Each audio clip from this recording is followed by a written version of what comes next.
En cuanto al liderazgo y el líder necesita alinear a la organización, fundamentalmente al factor humano de ésta, alrededor de los objetivos compartidos que sean merecedores de su apoyo y dedicación. En una organización bien liderada, todo el mundo siente que su aporte es vital para el éxito. El liderazgo puede hacer cambiar o destruir las políticas del centro educativo, arreglos implícitos y explícitos que rigen y orientan el comportamiento organizacional para poder hacer operativa la estrategia, como también ayudar al proceso de cambio profundo en una organización. La cultura es el factor educativo y cohesionador por excelencia en un centro educativo. Es un conjunto de maneras de pensar, de sentir y de actuar que se aprende y comparte y que sirve objetiva y simbólicamente para hacer a una organización sea particular y distinta al resto. El nuevo líder deberá ser idóneo para rodearse de gente capaz y con autonomía para poder manejarse y aportar criterio e impronta personal a las decisiones.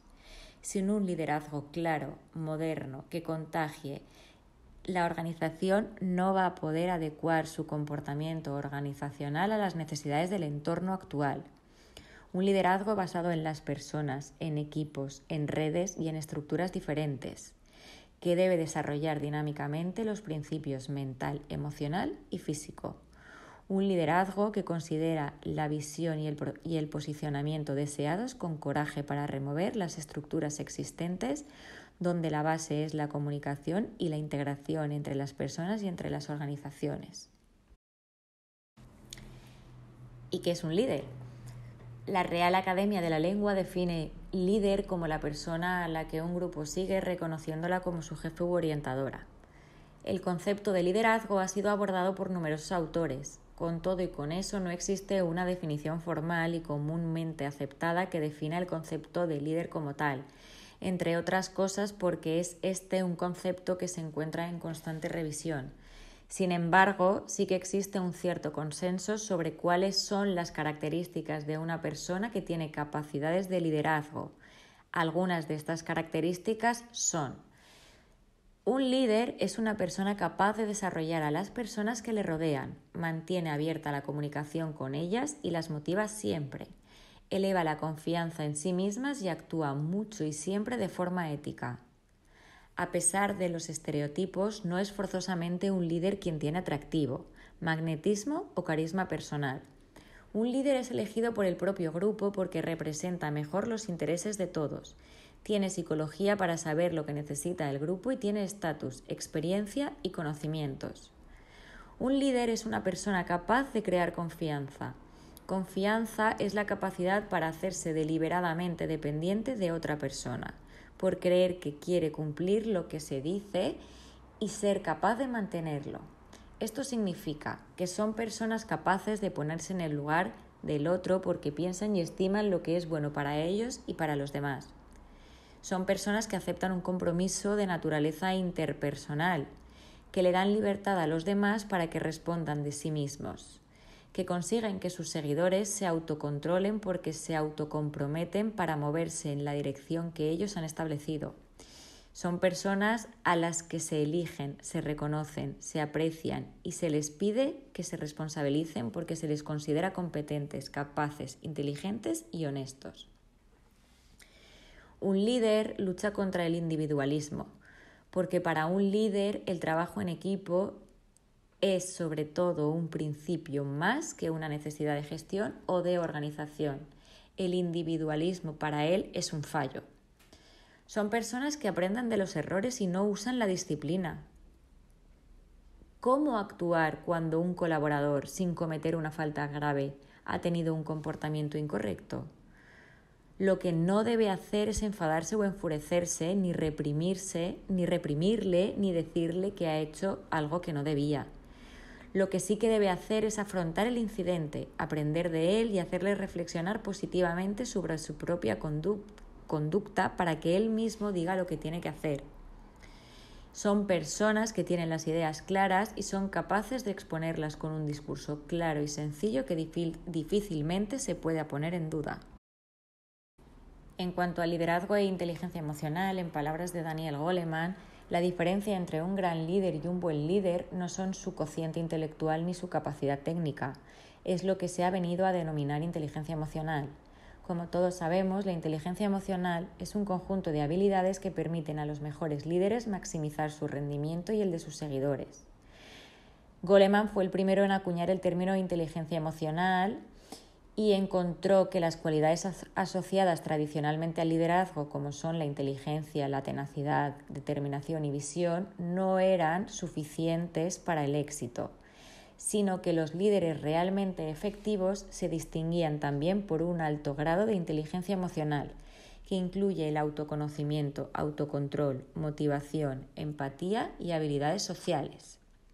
En cuanto al componente de la inteligencia emocional que hemos denominado autoconocimiento, significa conocer nuestras fortalezas, debilidades, motivaciones, valores, metas, nuestra influencia sobre los demás, para tener una confianza en uno mismo, una autoevaluación realista, un sentido del humor autocrítico, sed por la crítica constructiva, el autocontrol, que lo definimos como controlar o redirigir los impulsos y las emociones consideradas negativas, la motivación, ser impulsado a alcanzar metas por la mera razón de alcanzarlas. Aquí podemos incluir la pasión por el trabajo y por los nuevos retos, energía incansable para mejorar y optimismo ante los fallos. Acuñamos también el término empatía, tener en consideración los sentimientos de los demás, sobre todo cuando se toman decisiones. Es una experiencia en atraer y retener el talento, una habilidad de desarrollo de otras personas y la sensibilidad a las diferencias transculturales. Debe tener habilidades sociales, gestionar las relaciones para que las personas se muevan en la dirección deseada, efectividad en liderar el cambio, persuasión, una amplia red de contactos, una experiencia en crear y liderar equipos. Todos nacemos con ciertos niveles de inteligencia emocional, pero podemos fortalecer dichas habilidades con persistencia, práctica y retroalimentación de compañeros o de la mano de un coach. Para acabar de entender el concepto de liderazgo, es importante ser capaz de establecer la diferencia entre los conceptos de autoridad y poder. En gestión se entiende poder como el derecho dado a una persona para alcanzar los objetivos de la organización, hacer que las cosas sean realizadas a través de otros, tomar decisiones, dar órdenes a los subordinados y obtener a cambio la obediencia de los mismos.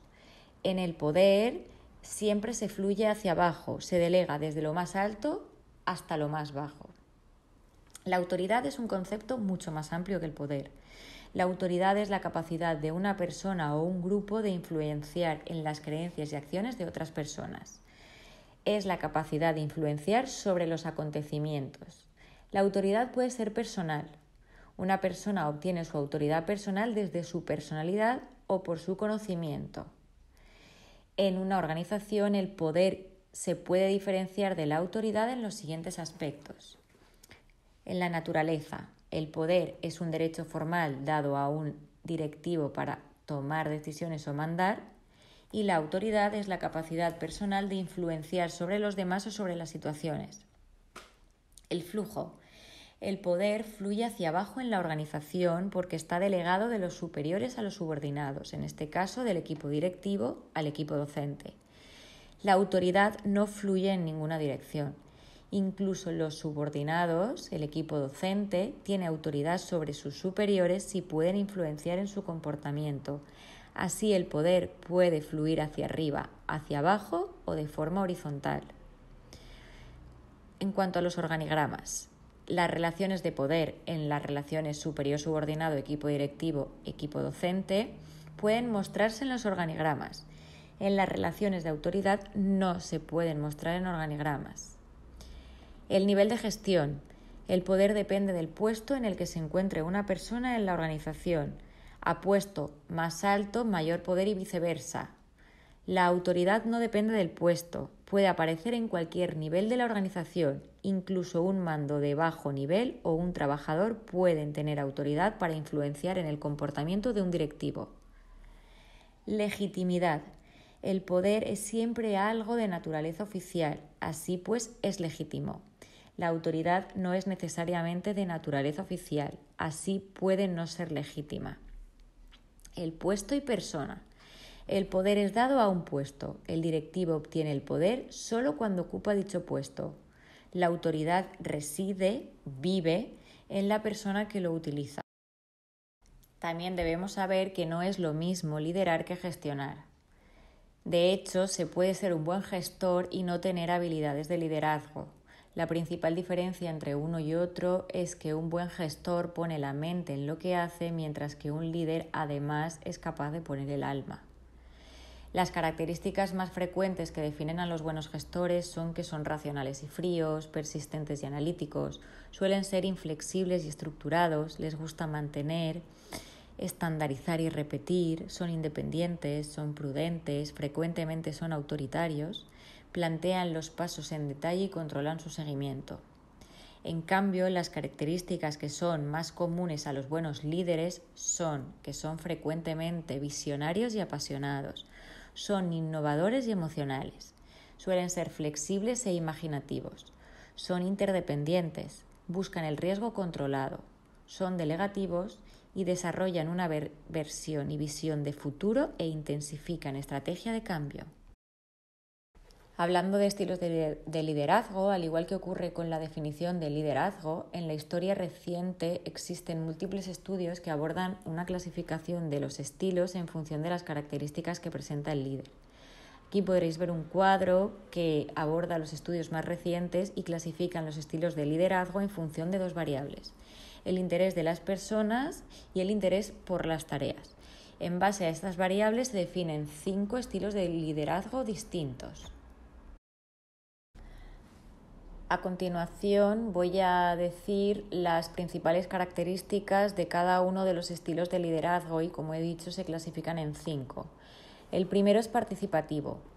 Muestra alto interés tanto por la producción como por las personas, tanto por el centro educativo como por las personas que integran ese centro, hablando del personal docente, las familias y el personal de administración y servicios. Las decisiones del grupo, las relaciones con ellos suelen ser dinámicas y satisfactorias. La participación es total. Tiene un autocontrol y los intereses que él percibe son los del grupo. Su perfil es que no hay líder, hay liderazgo.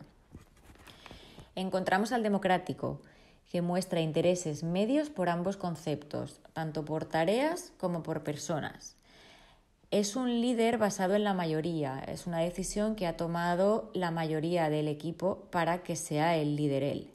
Las relaciones son organizadas y son satisfactorias. Participa mucho y de forma regulada, tiene un control flexible y organizado por el líder, los intereses tiene en cuenta los de la mayoría y su perfil es que es un coordinador y estimulador. Encontramos también el individualista, que muestra bajo interés por la producción y por las personas, por el centro educativo y por los integrantes del mismo. La decisión no la ha tomado nadie o cualquier persona la puede haber tomado como que él esté ahí. Las relaciones con este tipo de perfil de liderazgo son ocasionales, la participación es anárquica, no ofrece control ninguno, sus intereses son totalmente individuales y su perfil de líder es totalmente pasivo. Encontramos también el autoritario paternalista.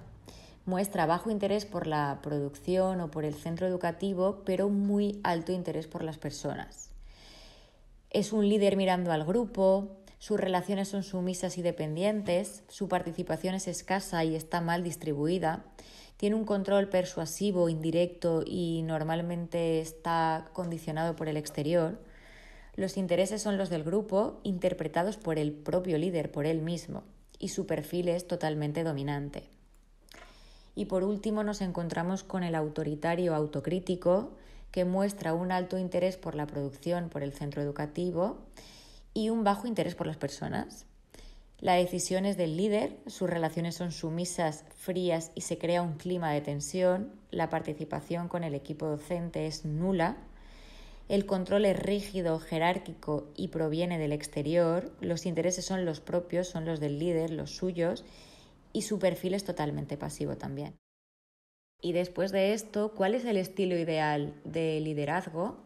La respuesta es que no existe el estilo de liderazgo ideal porque es necesario adecuar el estilo a la madurez de los colaboradores y de nuestro entorno y de nuestro contexto educativo, siendo la madurez la capacidad del individuo para asumir ciertas responsabilidades en la ejecución de la tarea como tal, en este caso de la dirección del centro. En consecuencia, los individuos no son maduros o inmaduros en un sentido global. Su grado de madurez debe evaluarse en el contexto de la ejecución de esa tarea en concreta, que es la de ser equipo directivo. El mejor líder es aquel que adapta su comportamiento para satisfacer las exigencias de la situación concreta. Por todo ello, un líder debe conocer a los miembros de su equipo en la medida suficiente para responder a sus capacidades, siempre cambiantes, y a las medidas que ellos le imponen. Y una vez expuesto todo lo anterior, debemos pensar que al desarrollar nuestro papel como director de un centro educativo, deberemos adaptar nuestro estilo de liderazgo al grado de madurez de nuestros colaboradores, que es nuestro equipo docente. Y para hacerlo, lo más importante es que lo conozcamos bien a ese equipo docente que tenemos en nuestro centro.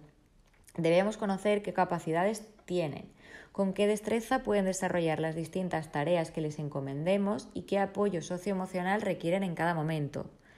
De igual forma, es igualmente importante estar en permanente contacto con ellos y atento a los cambios de comportamiento, porque pueden haber circunstancias externas que pueden influenciar positiva o negativamente en el individuo y requerir cambios en el estilo de dirección. Después de todo esto, he de preguntarte, ¿y tú qué tipo de líder crees que eres? ¿O qué tipo de líder crees que te gustaría ser?